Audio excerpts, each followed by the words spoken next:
Desde el feminismo comunitario, entendemos a la Pachamama, a la Mapu, como un todo que va más allá de la naturaleza visible, que va más allá de los planetas, que contiene la vida, las relaciones establecidas entre los seres con vida, sus energías, sus necesidades y sus deseos. Denunciamos que la comprensión de la Pachamama como sinónimo de Madre Tierra es reduccionista y machista, que hace referencia solamente a la fertilidad para tener a las mujeres y a la Pachamama a su arbitrio patriarcal. Madre Tierra es un concepto utilizado hace varios años y que se intenta consolidar en esta conferencia de los pueblos sobre cambio climático con la intención de reducir a la Pachamama, así como nos reducen a las mujeres, a la función de útero productor y reproductor al servicio del patriarcado. Entienden a la Pachamama como algo que puede ser dominado, manipulado al servicio del desarrollo y del consumo, y no la conciben como el cosmos del cual la humanidad solo es una pequeña parte. El cosmos no es el Padre Cosmos. El cosmos es parte de la Pachamama. No aceptamos que se casen, que obliguen al matrimonio a la Pachamama. En esta conferencia hemos escuchado cosas insólitas como que el Padre Cosmos existe independientemente de la Pachamama, y hemos entendido que no toleran el protagonismo de las mujeres y de la Pachamama, y que tampoco aceptan que ella y nosotras nos autodeterminamos. Cuando hablan del Padre Cosmos, intentan minimizar y subordinar a la Pachamama a un jefe de familia masculino, heterosexual, pero ella, la Pachamama, es un todo y no nos pertenece. Nosotras, nosotros, nosotres somos de ella.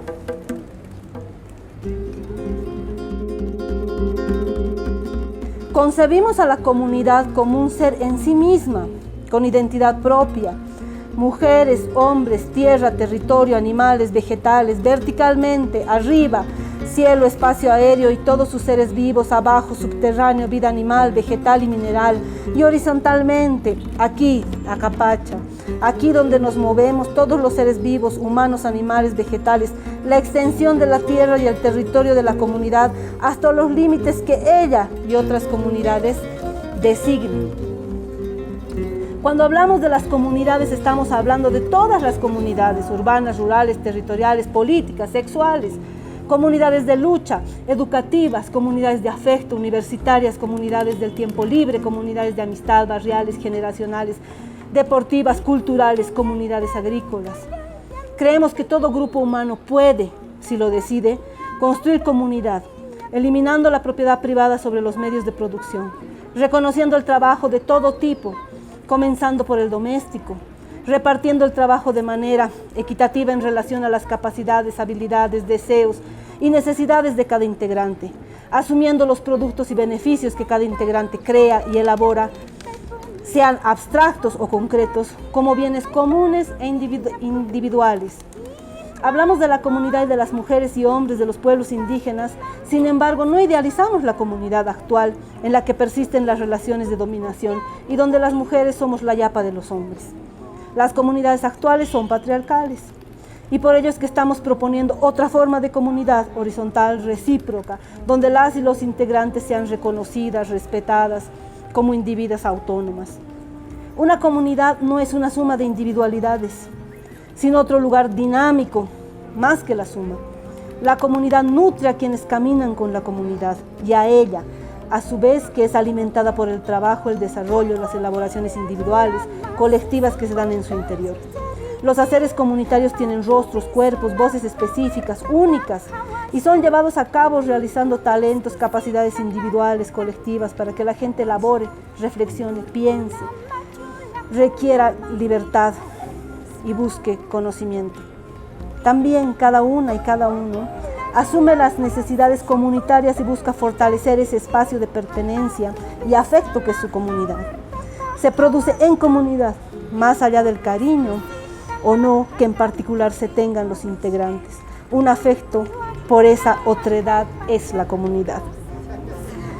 La comunidad es un ser distinto a todas y todos, y a la vez todas y todos, porque la pertenencia tiene una dinámica propia, un engranaje que produce cercanía afectiva, intelectual, valórica y reconocimiento del derecho a disentir de cada integrante, la crítica, la discusión, la diferencia de opiniones explícitas, responsables, no se viven como agresión en la comunidad, como han hecho los procesos comunitarios, honestos, respetuosos, a diferencia de los procesos partidarios.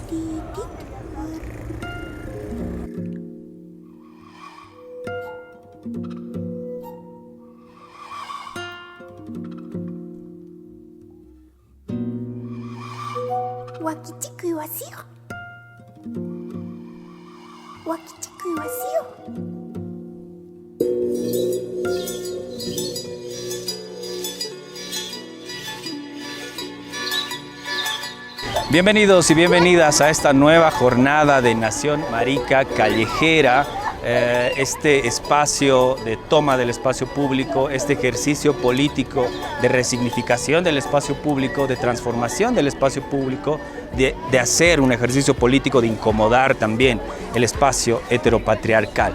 Nos encontramos en esta nueva jornada de Nación Marica Callejera y hoy estamos en la Plaza Murillo, el kilómetro cero.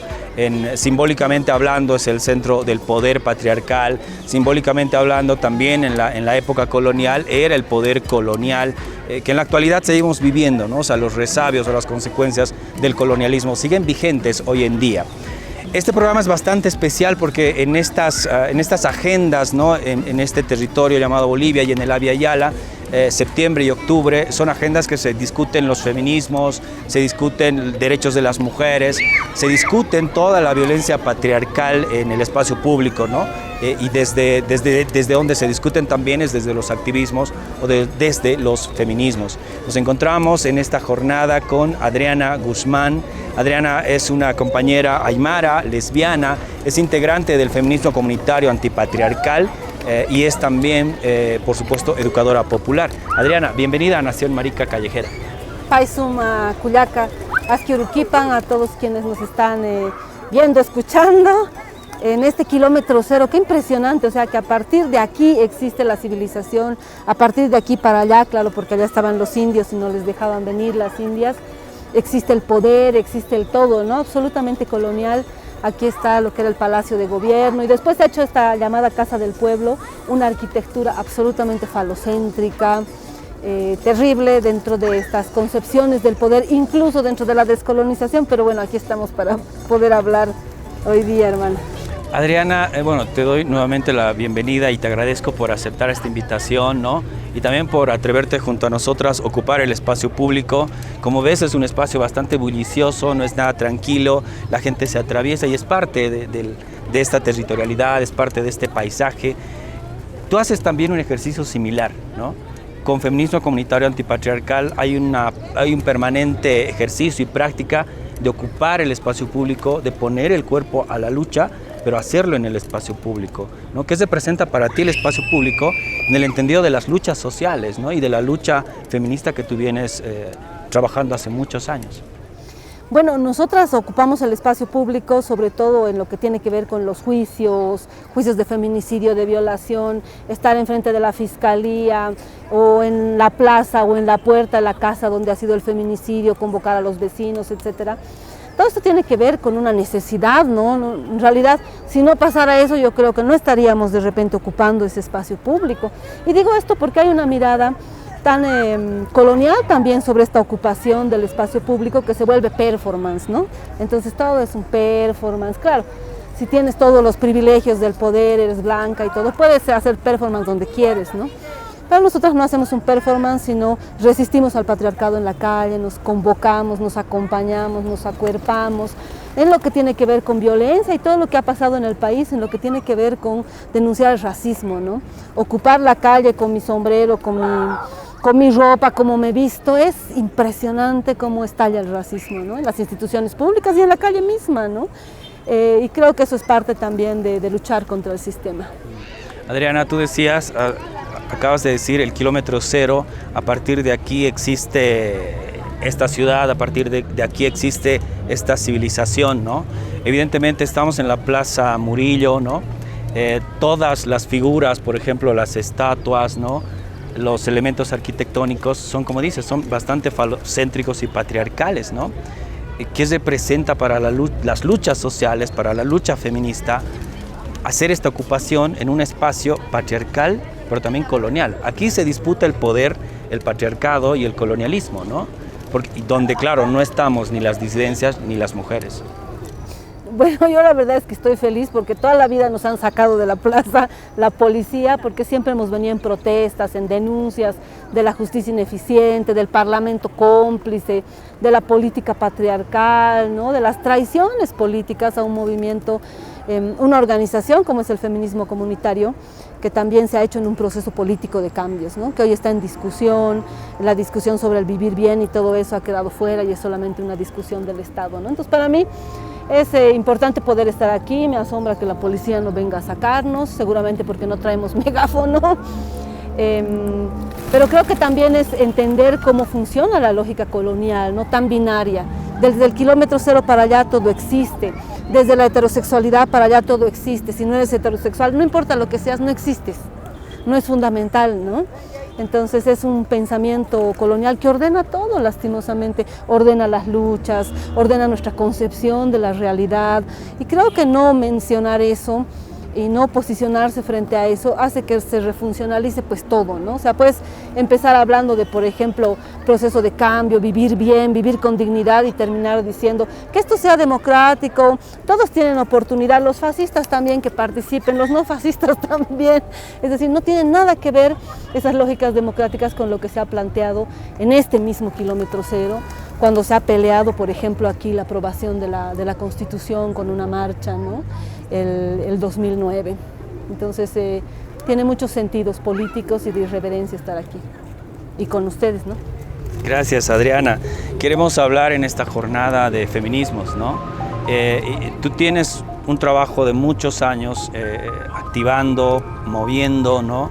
De calle en el feminismo comunitario antipatriarcal. Queremos saber un poco tu lectura, ¿no? De cómo los feminismos latinoamericanos de repente o a veces heredan la teoría, ¿no? Sobre todo la teoría del norte global, de Europa, Occidente, ¿no? Muchas veces algunos feminismos latinoamericanos se sienten como herederas también, ¿no? Del feminismo, todas las olas del feminismo europeo, ¿no? Entonces, ¿cuál es tu posición frente a esa genealogía, a esa historia del feminismo que es Europa? De profunda indignación, pues, ¿no? De rabia, de cómo el feminismo se asume desde su historia universal, la Revolución Francesa, cómo ha tratado de imponernos eso, ¿no? Nosotras nos hemos reconocido feministas y feministas comunitarias el 2003 en la masacre del gas, siempre decimos, en la calle y frente al patriarcado, no leyendo ningún libro, no en un club de lectura, no, en la calle frente al patriarcado, frente a la masacre, frente al gringo genocida que sigue libre en los Estados Unidos, aunque ahora lo hayan condenado. Entonces, para mí esta lógica colonial que se reproduce en el feminismo, en esto que llaman Latinoamérica, tiene que ver con dos cosas. Por un lado, un mundo que sigue siendo absolutamente colonial, que incluso el pensamiento decolonial se produce en Europa y Estados Unidos, el legítimo, se escribe en inglés. Entonces el mundo sigue pensando en esas lógicas coloniales y sigue pues asumiendo que el feminismo realmente nació en Francia y que eso no es ningún problema, ¿por qué nos vamos a pelear con las europeas, no? Como si no viéramos las condiciones de vida que tienen las mujeres en Europa y los hombres y toda la población, más allá del propio feminismo, que tienen condiciones de vida gracias a la explotación de nuestros pueblos, gracias al saqueo, gracias a que han acabado con el Cerro Rico de Potosí, gracias a que hoy se siguen llevando mineral, gracias a que hoy se llevan a nuestras hermanas, a nuestras madres, a nuestras hijas a trabajar a Europa y Estados Unidos, y aún así pueden hablar de desarrollo, de medio ambiente, de relación con la naturaleza y de pensamientos decoloniales, ¿no? Entonces, por un lado está esta cuestión política epistemológica, y por otro lado hay una explicación material. Muchas mujeres, producto de las dictaduras, se han exiliado en Europa y sin un proceso de descolonización y respondiendo a su cuerpo, que en general era blanco, han asumido que ese era el feminismo que tenían que traer. Entonces han vuelto de su exilio en Rusia, de su exilio en Holanda, en los Países Bajos, queriendo aquí enseñarnos que existe patriarcado, existe violencia, ¿no? Y eso se reproduce cuando muchas feministas, sobre todo en el área urbana, dicen hay que explicarles a las mujeres, no saben que viven violencia, ¿no? En las áreas rurales es peor, en las comunidades son más machistas, dice. Por favor, como si no vieran la clase machistas que hay en la ciudad, que además son youtubers, presentadores de televisión, políticos, ¿no? Pero en su lógica colonial, claro, lo peor está en la comunidad, ¿no? Entonces, se reconocen herederas de este feminismo europeo, muchas feministas, por su desplazamiento, por su colonialismo, por su racismo. Y no solo eso, sino que cuestionan a los otros feminismos que nos planteamos desde otro lugar. Nosotras no nacimos en Francia, no es nuestra abuela Simone de Beauvoir, nosotras nacimos en el Abya Yala y de los úteros de nuestras abuelas, Bartolina Sisa, Tránsito Amaguaña, de las que han luchado contra el sistema patriarcal, colonial y racista. Adriana, frente a este ejercicio, ¿no? Que puede ser, bueno, o sea, que puede ser nombrado como colonial, neocolonial también, ¿no? Esta práctica de importar la teoría, ¿no? De Occidente, de Europa, para entender las prácticas feministas de estos territorios. ¿Qué hay acá, ¿no? ¿Qué hay de este lado del mundo, ¿no? O sea, históricamente las mujeres, ¿no? Junto a los indios y las indias, han resistido, ¿no? A la ocupación colonial, a toda esta violencia, genocidio, etcétera, ¿no? Pero si hablamos de feminismo, ¿qué genealogía feminista podemos hacer acá mismo, ¿no? ¿Quiénes podrían ser las referentas feministas, ¿no? en este territorio tan herido por la colonialidad? O sea, primero que hay esta lógica de asumir un feminismo eurocéntrico porque es más cómodo, pues no habla de patriarcado. El feminismo de Europa habla de las relaciones de poder de los hombres sobre las mujeres, es decir, habla de género, ¿no? Entonces, cuando tú dices que las mujeres han resistido aquí junto a las indias y a los indios, yo diría, ¿qué mujeres? Porque las que han resistido son las mujeres indígenas. Las otras mujeres se han hecho parte del poder, no solamente hace 500 años, hoy son parte del poder en el Parlamento, parte de su clase, responden a su partido, nunca han respondido a las mujeres empobrecidas, a las que realmente el patriarcado se estrella sobre nuestros cuerpos con violencia sexual, violencia heteronormada, no acceso a la educación, etcétera, ¿no? Entonces, como un acto de dignidad, como un acto de autonomía política, epistemológica, nosotros reivindicamos pues la genealogía desde Bartolina Sisa. Bartolina Sisa no es pues, la esposa de Tupac Katari. Bartolina Sisa sí la que ha propuesto que se castre a los españoles.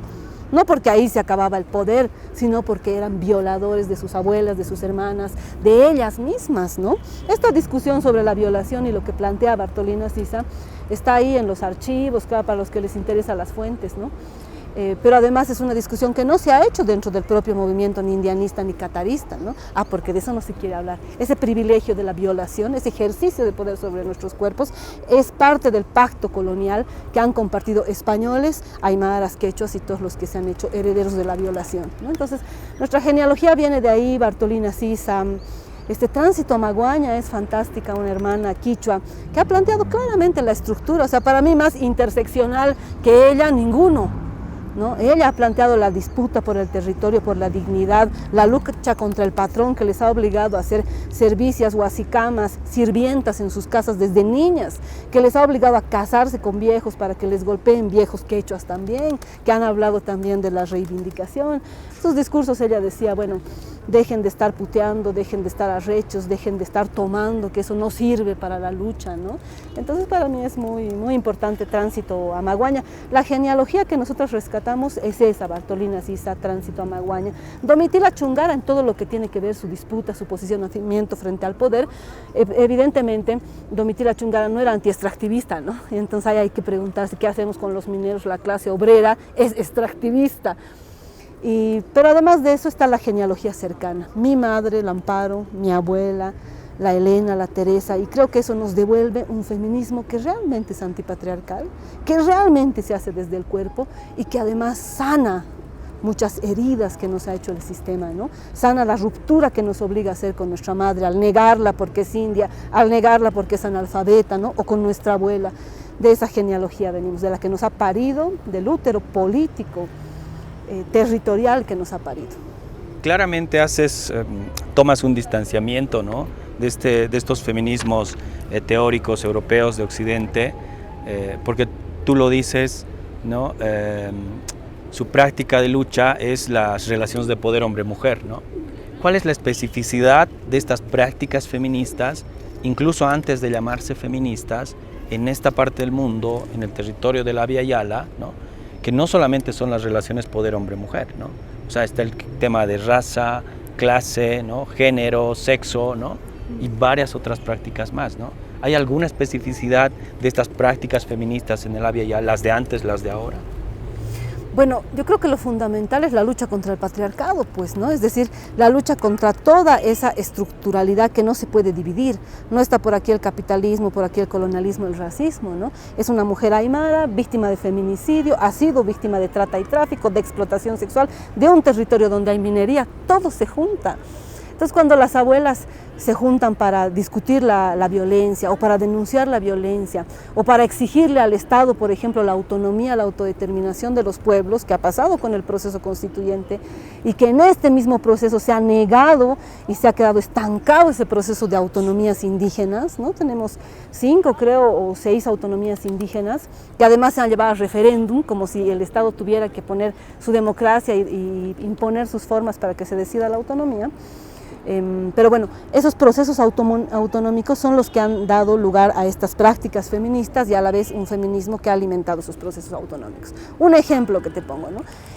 Cuando se ha discutido los estatutos autonómicos, autonomía indígena originaria, los pueblos, yo estaba por ejemplo con los lecos en el norte de La Paz, Guanay y hacia más arriba del norte, y decían, no, somos autónomos, es nuestro territorio, nosotros tenemos que decidir. Y ahí las hermanas decían, ¿y nosotras por qué no podemos decidir sobre nuestro cuerpo? O sea, la discusión sobre la autonomía de nuestro cuerpo no viene del feminismo neoliberal y el feminismo europeo que dice mi cuerpo, mi decisión. Claro, tienes plata para decir eso, ¿no? Viene de esta discusión. No puede ser este territorio autónomo, Collasuyo Marca, Chuquiago Marca, si nuestros cuerpos no son autónomos. Y el cuerpo que no es autónomo es el cuerpo de las mujeres.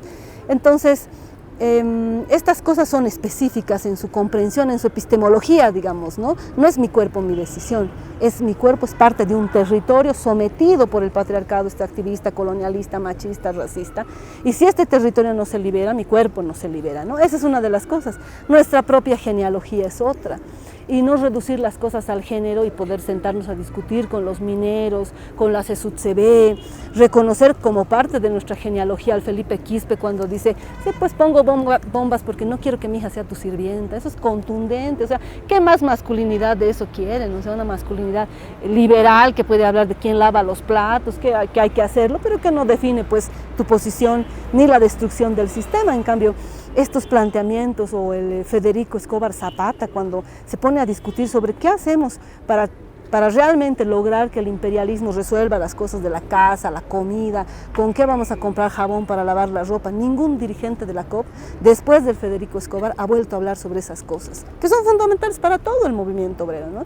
Entonces, mirar desde otro lugar que no es reducido al género, son estas prácticas específicas de los feminismos comunitarios, territoriales y ahora populares, ¿no? Y todo lo contrario, bueno, los feminismos eurocéntricos enquistados en las ONGs que van a dar clases de género, de equidad, de igualdad o despatriarcalización para la equidad, es decir, todo un enredo funcional útil para el sistema, estos feminismos coloniales, racistas, que son también parte de las ONGs, ¿no? Nos encontramos en la Plaza Murillo, mal llamado Kilómetro Cero. Estamos en este espacio símbolo del poder patriarcal, pero también del poder colonial, ¿no? De la disputa del poder de los hombres, ¿no? Los hombres heterosexuales. Estamos con Ariana Guzmán, compañera feminista del feminismo comunitario antipatriarcal, lesbiana, aymara, educadora popular. Estamos en esta práctica de ocupación del espacio público, de desestabilizar esas hegemonías, pero también de encontrarnos, pero también de un poco reflexionar sobre los feminismos, sobre todo el feminismo comunitario antipatriarcal. Adriana, ¿qué características tienen los feminismos, las feministas en Bolivia? ¿Hay un movimiento feminista en Bolivia? Yo creo que hay diferentes momentos un poco en la memoria o en la historia del feminismo en Bolivia, pero no hay un movimiento, ¿no? Porque los movimientos se mueven para empezar y no, pues son años ya que están fracturadas todas las posibilidades de hacer una marcha conjunta, ¿no? Y yo no creo que esto esté mal, ¿no? Sino es parte de la realidad. Venimos de clases distintas, entonces de posicionamientos distintos frente al poder. Una cosa es que te conmueva los feminicidios y otra cosa que maten a tu hermana, ¿no? Que tengas que buscar a tu hija, que se pierda la hija de tu vecina. Entonces, lastimosamente, responde al sistema, y entonces hay una fragmentación dentro de las organizaciones y colectivos feministas que en algunos momentos nos hemos encontrado. Creo que el momento clave ha sido todo el movimiento de Ni Una Menos desde la Argentina, que ha impulsado también, que ha logrado movilizar a otros territorios, ¿no? Entonces no hay un movimiento, y también no hay un movimiento porque en Bolivia hay una lógica caudillista, pues dentro de los partidos, dentro de las organizaciones, y así mismo ha aprendido el feminismo, ¿no? A título de anarquismo son dueñas la María Galindo, otras de todo, o sea, más allá de ellas no hay feminismo, ¿no? Entonces yo creo que una de las dificultades que enfrenta Bolivia para hacer un movimiento feminista son estas lógicas caudillistas, ¿no? Y que son de clase, pues también son de clase, de privilegios, etcétera, ¿no? Creo que ahorita estas fragmentaciones que están habiendo en Bolivia son producto de lo que ha pasado en el 2019, de este feminismo colonial racista, ¿no? Aquí mismo en la Plaza Murillo, me acuerdo, una de las marchas del 25 de noviembre, han venido las organizaciones sociales apoyando, sí, la marcha del Estado, ¿no? Pero son organizaciones sociales. Y también estaban los colectivos feministas, y me acuerdo que aquí han agarrado, casi se agarran a golpes las compañeras, y ha habido toda esta discusión de la independencia de los partidos, de todo, independiente de tu pueblo, independiente de todo tienes que ser, ¿no? Esas me parecen lógicas que reproducen, pues, planteamientos coloniales, ¿no? Entonces, al momento yo no veo que haya posibilidades de articulación, que haya movimiento mismo, ¿no? Y eso, por supuesto, permite más avances de la derecha, más despolitización de las luchas de las mujeres. Ayer hablábamos de patriarcado, hoy día volvemos a hablar de derechos, ¿no? Lastimosamente afectan eso, pero es producto de la realidad, ¿no? Adriana, hay un proceso, ¿no? que es importante para todas, ¿no? Los bolivianos, las bolivianas, les bolivianes, ¿no? Que es, claro, la Asamblea Constituyente, ¿no? El 2009, la nueva Constitución Política del Estado, que evidentemente hay un trabajo ahí, ¿no? De apertura, ¿no? De derechos. Muchas veces sabemos que eso se plasma en el papel y no aterriza la realidad social y cultural, ¿no? De nosotras. Pero ¿qué ha significado para el movimiento feminista? Yo entiendo que tú has estado, ¿no? Activando junto a los movimientos sociales estas agendas, ¿no? Que hoy, por ejemplo, hay una ley 348, ¿no? Con todas sus deficiencias que tiene la ley, ¿no? Pero ha logrado, digamos, ¿no?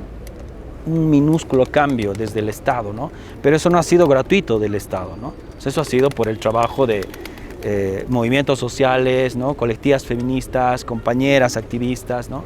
Todas las que han estado en el proceso del 2009. ¿Qué ha significado ese trabajo del 2009? Transformar el país para la lucha feminista. Ese ha sido el lugar donde se ha parido el feminismo comunitario, ¿no? Hoy antipatriarcal. La Asamblea Constituyente, todo el proceso constituyente, que significaba para nosotras pasar de luchar en la calle, en el territorio, en la casa, en la cama, a la lucha en el territorio de las palabras, ¿no? ¿Qué vamos a decir? Que el Estado es comunitario, ¿qué significa comunitario? ¿Qué significa plurinacional? ¿Dónde ponemos que no sea heterosexual? Porque eso hubiera sido más claro, no que sea incluyente a la diversidad o esto que está, que nadie puede ser discriminado por su opción. Eso no se cumple en un sistema hegemónicamente heterosexual, ¿no? Entonces han sido discusiones muy importantes porque nos han, por lo menos a nosotras como organización, nos han permitido construir una propuesta, un planteamiento, una comprensión del sistema, profundizar, ¿no? Nuestros posicionamientos sobre el sistema, descolonizar nuestras comprensiones sobre el Estado, la política, la propia comunidad, la sexualidad, el ser lesbiana, ¿no? Entonces, creo que la mayor, donde más frutos ha habido o donde más cosas se han logrado ha sido en las organizaciones sociales, ¿no? Ahí se ha quedado lo más importante, que ha sido el debate político, ese camino político, ¿no? Porque después en el Estado, bueno, se han transado algunos artículos, la Constitución que se ha aprobado no es la Constitución que habíamos terminado de ver, de discutir en Sucre, que finalmente ha salido de Sucre. Nada, como dices, nada ha sido gratuito, todo ha sido luchas. Me acuerdo que secuestrábamos constituyentes, nos poníamos alrededor de su auto, no lo dejamos salir nunca más, así, formas de presión a propios constituyentes del movimiento al socialismo o de otras organizaciones. Yo me acuerdo que al Chato Prada, así casi lo hemos, arrinconado para que incluya, o para que él se movilice también en incluir el 338, que dice que el trabajo del hogar genera riqueza. No ha sido una decisión de, bueno, si este es un Estado plurinacional, descolonizador, hay que reconocer el trabajo del hogar, no. Ha sido con presión, así, secuestrando, protestando, como tiene que ser también, yo creo, ¿no? Porque son disputas políticas de poder. Entonces, más allá del texto constitucional y del Estado, que finalmente había sido una máquina que se come los sueños, que se come las luchas, las constituciones y que administra el poder, el sistema, el capitalismo y el propio patriarcado, la ganancia ha estado en las organizaciones sociales, si podemos hablar de ganancia, ¿no? Como el feminismo comunitario. Y eso después se ha traducido en luchas, cosas concretas, la 348. Hay cosas que no se ven, pero que son maravillosas para mí, ¿no? La descolonización de la educación. Yo estoy llegando ahora de Cotagaita, San Lucas, toda esa parte quechua y de la nación chichas. Y en todas las escuelas hablan de descolonización, del mirarnos al espejo, somos indios, ¿por qué vamos a tener vergüenza? Ahora queremos todas las clases, incluso las de química en quechua. No porque odiemos el castellano, sino porque no hay forma de recuperar otra mentalidad frente al mundo que no sea colonial si no hablamos incluso la química en quechua, ¿no? Entonces, claro, los profesores dicen no se puede, pero están haciendo todo su esfuerzo de traducir la currícula que recién ha salido, la robótica al quechua, de entender la intraculturalidad, de entender la despatriarcalización, ¿no? O sea, no es aquí la lucha contra la violencia y bueno, no hay que golpear a las mujeres, ¿qué mujeres? Mi mamá o la señora del municipio que se cree dueña del pueblo, ¿no? Entonces, estas discusiones en las escuelas, a partir de la ley que ha dado marco a esta Constitución y sobre todo a partir de la lucha de las organizaciones, que esa currícula incluya historia del feminismo en Bolivia, que incluya la lucha de las mujeres, Bartolina Sisa, Tránsito Amaguaña, que incluya eso la currícula, me parece que responde a ese 2009, a esos compromisos, a esa coherencia, ¿no? Más allá del propio Estado, de su administración, ¿no? Hay maestras, maestros, guaguas, juntas escolares comprometidas, porque a veces en La Paz solo miramos estas peleas tan, no sé, pues tan complejas, ¿no? Y tan injustas para el proceso que hemos hecho, ¿no? Pero bueno, yo creo que finalmente ese proceso constituyente tiene su camino y que justamente ese camino de las organizaciones es el que va a cuestionar lo que está pasando hoy en el país, ¿no? Las próximas elecciones realmente van a plantear otro escenario en Bolivia, posiblemente más cercano a la derecha, que es parte también de los procesos, ¿no? Pero las organizaciones tienen una memoria de mucha resistencia, que yo me imagino que una vez que estén un poco más desprendidas del poder, va a poder generarse un camino más cierto, ¿no? Hacia esta descolonización y esta autonomía. Adriana, está claro que la transformación del país respecto de la Asamblea Constituyente o la nueva Constitución Política del Estado y esta categoría de plurinacional ha sido una lucha de los movimientos sociales, colectividades feministas, activistas, todas las que han estado en las movilizaciones, ¿no? En la lucha social en Sucre. Pero a estas alturas, hoy el Estado, yo siento que se ufana también de ser un Estado, o se nombra como despatriarcalizador, ¿no? Cuando sabemos que la acción del Estado respecto de la justicia, por ejemplo, por nombrar un ejemplo, no es efectiva, ¿no? O sea, podemos hablar N casos, ¿no? De feminicidios que están obstruidos en el sistema de justicia porque hay negligencia, porque hay corrupción, ¿no?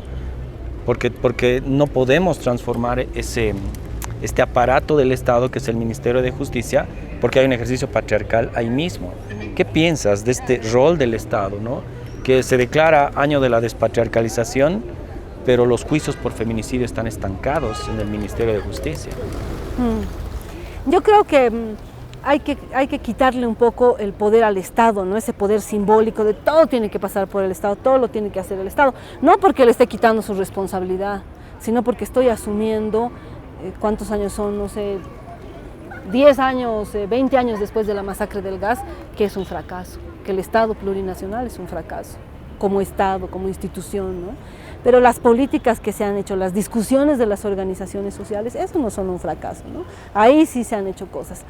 Pero sí, para hablar del Estado, ya lo decía yo, es una máquina que administra el sistema y por tanto te puede decir, en mayo se ha publicado, la política de descolonización y despatriarcalización Bolivia iguales en nuestra diferencia, así se llama. Nadie sabe que se ha publicado porque ni siquiera tienen sentido esas cosas que se hacen, ¿no? Se ha cambiado el nombre del ministerio, era Ministerio de Culturas, ahora es Ministerio de Culturas de la Descolonización y la Despatriarcalización. Este ministerio ha publicado en mayo su política, que tiene que ser la política rectora para todo el Estado. Preguntar si conocen en la esquina del Ministerio de Culturas, o sea, no conocen al frente que está la Casa del Pueblo, ¿no? Porque este Estado nunca le ha dado la prioridad a la descolonización y a la despatriarcalización. Realmente se ha vestido de plurinacional con tejidos y con aguayos y no ha hecho un ataque realmente a ese sistema, no ha hecho procesos reales de descolonización, ha hecho cosas simbólicas importantes que yo creo que, bueno, y no las ha hecho el Estado, los han hecho las organizaciones, lo han hecho las ministras que han estado ahí, por ejemplo, la Casimira Rodríguez, ¿no? Entonces creo que hay que hacer una crítica total al Estado, pero viendo que las organizaciones, las escuelas, los barrios, ¿no?, han empezado a discutir también cosas que hace años no se discutían, ¿no? Declarar el año de la despatriarcalización en el 2022 a mí me ha parecido realmente casi una burla, porque tú declaras el año y no pones presupuesto, no pones un plan, este va a ser el plan y se va a concretar así en el Ministerio de Economía, así en el Ministerio de Culturas y así en el de Educación y todo, ¿no? Tendría que estar en todo. Pero el que se haya declarado el año de la despatriarcalización les ha obligado a todas las maestras y maestros que incluyan la despatriarcalización en realidad, ¿no? La despatriarcalización en sus currículas, en su metodología, ¿no?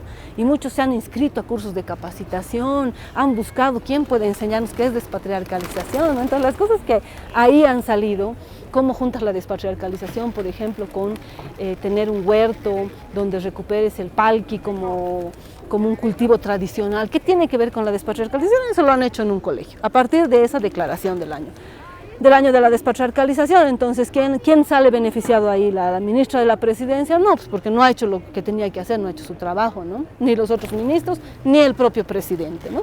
Han entregado el proyecto de la Ley 348, han hecho 2 o 3 actividades, como siempre, cosas así de Facebook, ¿no? Para salir en el Facebook, todos bonitos en la foto, y se prestan a eso el Servicio Plurinacional de la Despatriarcalización y las Mujeres, el SEBMUD, el Viceministerio de Igualdad de Oportunidades, donde hoy está Nadia, la ex defensora del pueblo, ¿no? Nadia Cruz, que para mí ha hecho un buen trabajo en la Defensoría del Pueblo, pero definitivamente ha decidido sumirse en el anonimato en el Viceministerio de Igualdad de Oportunidades, ¿no? Entonces, ¿qué quiero decir con esto? Hay como 5 instancias que tendrían que ver con la despatriarcalización y, digamos, en algún sentido, las mujeres. Ninguna es cabeza de sector, ninguna tiene presupuesto, ninguna tiene personal.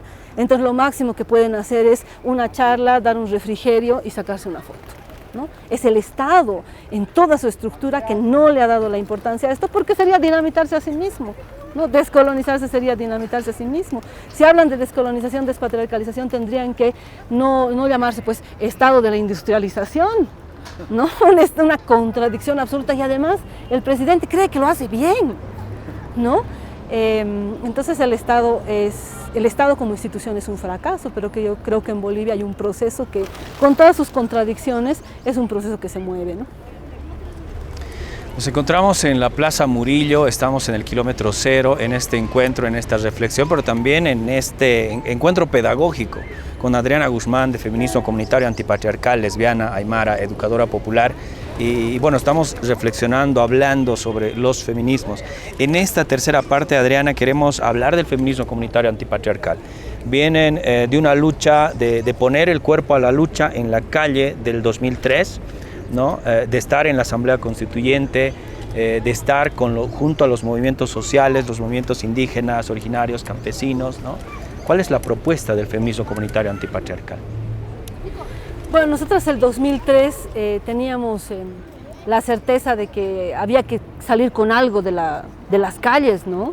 Muertos, presas, presos políticos, no podíamos no salir con algo. Entonces la agenda del gas que sale el 2003 sirve para decirle al Evo, bueno, el Evo o quien hubiera sido, vas vos, pero este es el mandato, ¿no?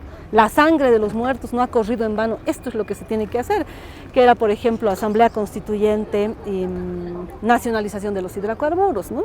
Entonces yo creo que ahí empezamos a construir nuestras primeras propuestas, ¿no?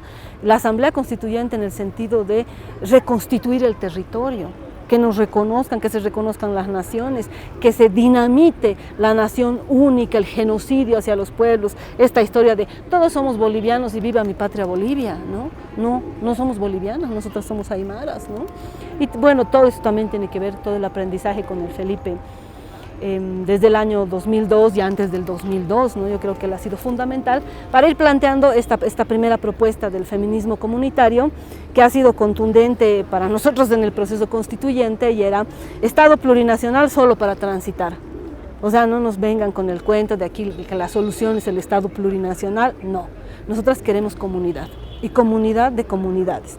Ahora, qué fácil su propuesta, dicen. No es que sea fácil, sino lo principal. ¿Por qué decidimos plantearle comunidad y comunidad de comunidades? Porque existe. Porque no era como la utopía, no era como es algo que vamos a construir en 20 años, primero hay que formar el ejército, después formar a los jóvenes, no, es algo que existe. Entonces decíamos, el Estado plurinacional, ¿para qué debería servir? Para encargarse de las carreteras, digamos, ¿no? Y después cada comunidad, cada pueblo originario con su autonomía. ¿Qué autonomía? La que tiene ahorita, en la cual sobrevive de un Estado al cual no le interesa lo que pasa en Chaupisuyo, por ejemplo, la comunidad de mi mamá, en Unión Catavi, la comunidad de la tía Catalina, ¿no? Que han existido siempre al margen del Estado y han organizado su comida, su medicina, su propia justicia, ¿no? Sí, machista puede ser, pero es mucho más fácil discutir con tu comunidad y con tu igual que discutir con el presidente de la Corte Suprema, ¿no? Con el Tribunal Constitucional, además intermediados por un abogado, ¿no? O una abogada. Entonces nuestra propuesta política surge de la masacre del gas y se consolida durante el proceso constituyente, y es comunidad y comunidad de comunidades, ¿no? Basadas en autonomía, autoorganización. No es aquí la comodidad de, ay, bueno, hay otro presidente, voto y después me voy a decir que el mundo es patriarcal. No, esto se hace todos los días. Este vivir se construye cada día, en la calle, en la casa, en la cama. Ah, no, es que quiero una relación bonita, no quiero pelear, qué pena que hay relaciones de poder. También las relaciones afectivas, amorosas, son una disputa permanente, ¿no? Autoorganización y autodeterminación, ¿no? Autogobierno. Y eso finalmente dinamitaría el Estado. Esa es nuestra idea, ¿no? Adriana, también se nombran comunitarias y este postulado, ¿no? Esta propuesta de la comunidad de comunidades, ¿no? Pero también en algún momento se nombran con la contundencia antipatriarcales, ¿no? ¿Por qué nombrar con esa contundencia esta lucha antipatriarcal en el nombre del feminismo comunitario? Bueno, el 2003 y en el proceso constituyente decimos comunidad. Después decimos, pero ¿qué? No, vamos a ser todos una gran comunidad, va a ser lo mismo que un Estado. Ya listo, comunidad de comunidades, ¿no? Porque evidentemente un presidente o una presidenta para 11 millones no tiene idea cómo podría gobernar bien. Imposible, ¿no?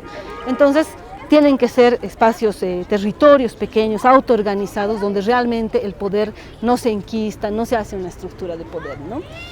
Y después de los años nos damos cuenta que dentro de la comunidad, bueno, ya sabíamos que existían relaciones machistas, etcétera, ¿no? Pero en nuestra propia organización, en la cual nos asumimos como comunidad en nuestras relaciones políticas, de activismo, de construcción cotidiana, de crianza de las guaguas, se reproducen lógicas de poder, lógicas violentas, ¿no? Nuestra organización rompe justamente por la violencia el año 2017 contra Julieta Paredes, con quien tenemos un proceso penal. Y ahí decimos, no basta pues con ser comunitarios, porque tanta comunidad se nos olvida cuál era el patriarcado, se nos olvida qué era exactamente lo que no podemos reproducir porque lo queremos destruir. Y desde ahí decidimos el 2017 llamarnos Feminismo Comunitario Antipatriarcal. Con los años, desde ahí hasta ahora, digamos 6 años, nos damos cuenta de la importancia de lo antipatriarcal, cuando el feminismo se pone de moda, y entonces todo puede ser marcha, financiamiento colectivo, pañuelo, ¿no? Porque aquí las ONGs tienen mucho que ver con la despolitización de los feminismos, y ya no se habla de patriarcado. Entonces más lindo es performance, más lindo es tecnologías, seguridad informática, ¿no? Ciberactivismo, sin mirar que ahí la estructura, o ser lesbianas. ¿Lo estás cortando? Dice que pare la grabación. Pase nomás. Estamos ya, pase nomás. ¿Cuál es el problema? Por favor, señor. ¿Cuál es el problema, pero? ¿Pero cuál Pero es el problema? acérquese nomás, no se preocupe, acérquese. A ver, ¿cuál es el problema, pero? A ver, vamos, Adrián. Sí, Pero díganos. puede seguir Buenos días, grabando. señor, ¿cómo Buenos está? días, ¿cómo está? Para hacer cualquier actividad en la Plaza Murillo tiene que sacar una previa autorización de la Casa Militar. ¿Tiene su autorización? No, no tenemos la Entonces, autorización. lamentablemente, Hay un ejercicio ciudadano escúcheme, de ocupación del espacio escúcheme, público y no escúcheme, necesitamos permiso. Escúcheme. Eso se aplica a la Plaza San Francisco, la Obispo Bosque, no me hago problema. ¿Cada cuánto? Porque nosotras hemos hecho otras grabaciones No, en este escúcheme, aquí espacio para conferencias y de no nos han prensa, pedido, escúcheme. nunca nos han pedido. Escúcheme, para hacer conferencias de prensa, para que vengan grupos folclóricos, cuerpos de baile, siempre sacan autorización. Si es que no sabían, ahora ya lo saben. ¿Ya? Ay, les voy a pedir por favor que concluyan y se retiren, por favor. Ya, vamos a concluir y nos vamos a retirar. favor. Pero yo le digo una cosa, nosotros hemos hecho otras grabaciones acá, Por eso, tal vez... han pasado Es que el policías espacio tiene que mirando ser y libre. nadie nos ha pedido permiso. No es posible. Hay un Pongan un ejercicio letrero. ciudadano de Rusa. ocupación de este espacio. Pero no hay Tienen nada, que nada que informarse, informe. Y entonces. aunque informe, imagínese usted es boliviano, ¿no Tienen que ve? informarse. Imagínese, pero que tenga que pedir permiso para pasar por una plaza. ¿Usted es boliviano? Claro que sí. ¿Y le parece que correcto que tengamos No, que yo le pedir digo, permiso hacer para pasar por la cualquier plaza? actividad, si no pueden aquí pararse de cabeza, es la Plaza Murillo, es la Plaza Central. Sí, no, aquí nadie está parado. Bueno, de cabeza uno se puede parar, yo no veo el problema. Escúcheme, Desnuda sí ahora no le estoy podría estar, eso sí explicando, entiendo. Para una próxima van a preguntar, por favor, ¿sí? Concluyan y tienen que retirarse. No, pero yo le voy a decir, hay una Bastante más práctica de ocupación del espacio público que es un derecho de todos los bolivianos, las bolivianas, les bolivianos, todos y todas. Eso lo van a Que explicar no en la necesitamos Casa permiso, Militar, ¿sí? ¿no? No Es la primera vez que nos piden permiso.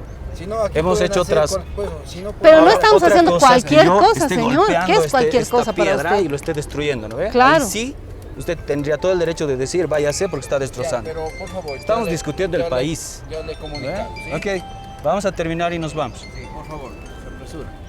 No, vamos a tomar nuestro tiempo, ¿cómo se apresuran? Terminaremos. Y eso, pero se ha filmado, ¿no ve? Va a ser parte de nuestro Está programa. grabado, va a salir. Solo la cámara no ha grabado. Pero bueno, igual estamos terminando, Adriana. ¿Dónde estamos? En- Me La estabas propuesta, explicando sí, lo antipatriarcal. lo antipatriarcal, Tal vez sí. para cesar lo antipatriarcal y ya la pregunta final. Ya. Tú nos dices, ¿ya? Bueno, entonces esta definición de lo antipatriarcal tiene que ver con eso, ¿no? Con nuestra experiencia como organización misma, que se pueden reproducir prácticas patriarcales, ¿no? Que no solo son machistas ni misóginas, sino que juntan lo capitalista, toda esa mentalidad, ¿no? La vinculación con el poder. Nosotros también hemos roto, se ha fracturado el movimiento por las vinculaciones al Estado, ¿no? Uno no puede, pues, porque sea plurinacional, aceptar todo lo que dice el Estado, ¿no? Entonces, pero después nos hemos dado cuenta también de la utilidad de ser feministas comunitarias antipatriarcales por estos feminismos que están de moda, por la despolitización, porque qué feo hablar de patriarcado, mejor hablar, como decíamos, ciberactivismo, ser lesbianas, la diversidad, incluyan a la diversidad, a esta mierda patriarcal, colonialista, racista, extractivista. Yo no quiero que me incluyan, ¿no? Yo quiero destruir esto, no quiero que me incluyan. De ahí lo antipatriarcal. Adriana, vemos que esta propuesta de la comunidad de comunidades de feminismo comunitario antipatriarcal va siendo tangible en esa práctica de lucha que tú vienes desarrollando hace varios años, ¿no? De activar y movilizar y trabajar con compañeras de Perú, de Ecuador, de Chile, de Argentina. Estás permanentemente viajando en tránsito, movilizándote, ¿no? Es tangible esa comunidad de comunidades, ¿no? ¿Cómo estás viendo este tejido en el Abya Yala, en Sudamérica, ¿no? De estos feminismos que son comunitarios? Yo creo que sobre todo por necesidad, como feministas comunitarias nos hemos articulado con otras y las feministas de la Abya Yala, ¿no? Y entonces por necesidad digo, porque no puede ser que haya un golpe de Estado en el Perú, que estén masacrando a las compañeras, igual que aquí, a las hermanas, hermanos, que estén humillándoles igual. En Perú han matado mujeres de pollera cargados de sus guaguas. Y aquí estamos como si nada hubiera sucedido, somos un solo pueblo, nos han impuesto esa frontera, ¿no? Entonces, esa indignación ha hecho que como feministas de distintos territorios nos organicemos, no solo en el golpe de Estado en el Perú, sino en el golpe al pueblo y golpe de Estado aquí en Bolivia. Ha sido la segunda delegación, la primera ha empezado en Honduras, con la Berta Cáceres. Es una práctica también de la que hemos aprendido, una solidaridad, un acuerpamiento feminista que nosotras no conocíamos, pero al cual hemos sumado la memoria de nuestros pueblos. Somos un solo pueblo, tenemos que ir a llorar nuestros muertos, a enterrar a nuestros muertos. Y así ha sido el estar presentes en lo que es Perú, la masacre, el genocidio que está llevando adelante Dina Boluarte, la asesina, que esperamos que este 12 de octubre puedan sacarla, porque hay una concentración, movilización nacional en el Perú para sacar a Dina Boluarte. Así también hemos estado en territorio mapuche, el sur de la Argentina, Puelmapu, donde hasta hace poquito estaban 4 hermanas mapuches presas con sus guaguas, presas 4 con sus 11 guaguas. ¿Cómo es posible, no? Un estado que habla de derechos, que es LGBT amigable, ¿no? Argentina se cree así que tiene resueltos todos sus problemas, y dentro hay una dictadura, la dictadura de los gobernadores, de Morales ahora en Jujuy, y todo este territorio por la pelea del litio, ¿no? El territorio mapuche igual por la pelea por el territorio, ¿no? Entonces también hemos estado ahí con las hermanas mapuches denunciando, acompañándolas, ¿no? Como estos organismos internacionales para nosotras no sirven al final de cuentas, porque Naciones Unidas o la OEA son los mismos estados que destruyen los países.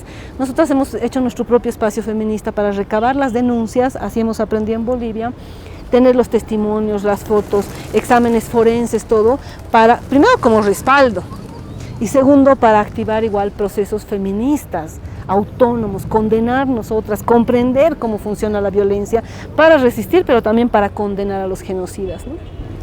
Adriana, para ir cerrando esta entrevista, a estas alturas de la lucha social, ¿no? En Bolivia, ¿qué es el feminismo? Para el ciudadano, la ciudadana de a pie, para la gente de las periferias, ¿no? De estos barrios periféricos a donde no llega el feminismo, ¿no? Sobre todo el feminismo urbano, ¿no? A los pueblos, ¿no? Donde tú constantemente estás viajando, trabajando ahí. ¿Qué es el feminismo? Bueno, yo creo que el feminismo, no hay una comprensión del feminismo en el sentido de que el feminismo está lejos de tu casa, o si vienes para hacer un taller y darte un sándwich, no. Yo entiendo muchas hermanas que no quieren llamarse feministas, ¿no? Porque el feminismo no ha estado cerca de su vida, ¿no? Ahora, por otro lado, el machismo, la misoginia, el mismo sistema utiliza eso para hacer un ataque al feminismo, ¿no? Y dice, bueno, pues que las feministas odian a los hombres, todos esos mitos que hay, ¿no? Y bueno, un feminicida, violador, claro, da ganas de odiarle, pues cómo no, si no entendieras que es toda una estructura, ¿no? Creo que el feminismo está muy reducido, en general lo comprenden como la lucha de las mujeres, ¿no? Por sus derechos, así se comprende, ¿no? Para nosotros el feminismo es la lucha contra el sistema patriarcal, ¿no? Es la ruptura con el colonialismo, es la autodeterminación, es la reconstitución territorial, la reconstitución sexual, el acabar con el sistema heteronormador, todo eso debería ser el feminismo, ¿no? Bueno, Adriana, queremos agradecerte por compartir este espacio, por aceptar esta invitación, por este encuentro, por esta pedagogía desde el feminismo comunitario antipatriarcal, ¿no? Después de ese acoso policial, ¿no? O sea, nos están prohibiendo seguir grabando, nos están prohibiendo estar en el espacio público, ¿no? En algún momento sabíamos que iba a pasar eso. Gracias por estar en este encuentro con Nación Marica Callejera. Gracias por todo el trabajo que realizas desde Feminismo Comunitario Antipatriarcal. Gracias, hermana. Y sí, pues qué bien haber estado aquí y enfrentar a los policías que dicen que hay que tener permiso para estar en la plaza. ¿Cuántos? 200 años después, ¿no? 200, porque no es casual, pues si fuéramos gringos y estuviéramos con una cámara grande, seguro que no nos pedirían permiso, pero bueno, esas son las lógicas. En un estado que además se llama descolonizador, despatriarcalizador. Gracias. Gracias, Adriana. Y bueno, nos vamos con Nación Marica Callejera hasta la siguiente jornada, hasta el siguiente programa. Hay un permanente ataque de la policía por salir del espacio público, nos piden permiso para ocupar el espacio público. Bueno, después de este acoso policial, nos vamos saludando a todos los mamitos, a todos los chizos, a todos los marulos, a todas las tortilleras, marimachas, a las orcochis, tracas, trabas, transexuales, a toda la población disidente sexual. Nos vamos hasta la siguiente vez con Nación Marica Callejera.